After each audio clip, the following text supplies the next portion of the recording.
Con tan solo 21 años de edad, estudiante de enfermería. 7 años bailando la danza del Tobas.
De cada uno de los danzarines y por supuesto de nuestras ñusas que en estas tardes están dando vida a la jornada de lanzamiento de Carnaval Andino 2017. En esta danza podemos apreciar guerreros, guerreras, brujos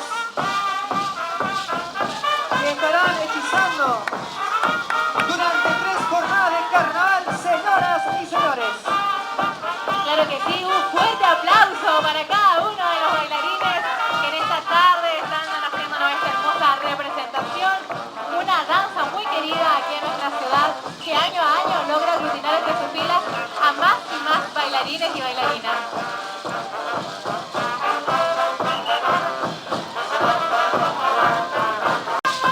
De manera conjunta con estas grandes fraternidades y exponentes de la danza del Tobas.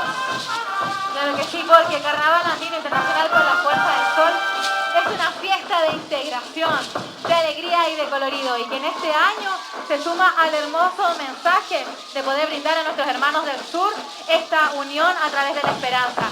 Que nuestra danza, colorido y alegría ciña a todo nuestro Chile y que los hermanos del sur puedan pronto reponerse a estos momentos difíciles que les está tocando padecer.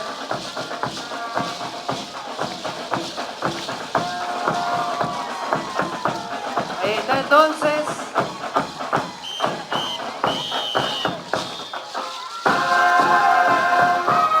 Vamos avanzando toditas. El espíritu guerrero del jaguar que quede desplegado aquí en la plaza de Villa Maquena. Esta plaza donde nos reunimos a celebrar nuestros grandes triunfos, nuestras victorias y en esta oportunidad el talento de los jóvenes ariqueños a través de las danzas que son parte importante de nuestra cultura y tradición aymara. Agradecemos entonces la presencia de la Organización Folclórica Cultural y Deportiva Andino Sajama. También le damos las gracias a la Agrupación Social Cultural Internacional Jaguares Sajama, Agrupación Folclórica y Deportiva Nueva Raíz Andina, Agrupación Social Cultural y Deportiva Tobas Caciques Nueva Raíz Andina.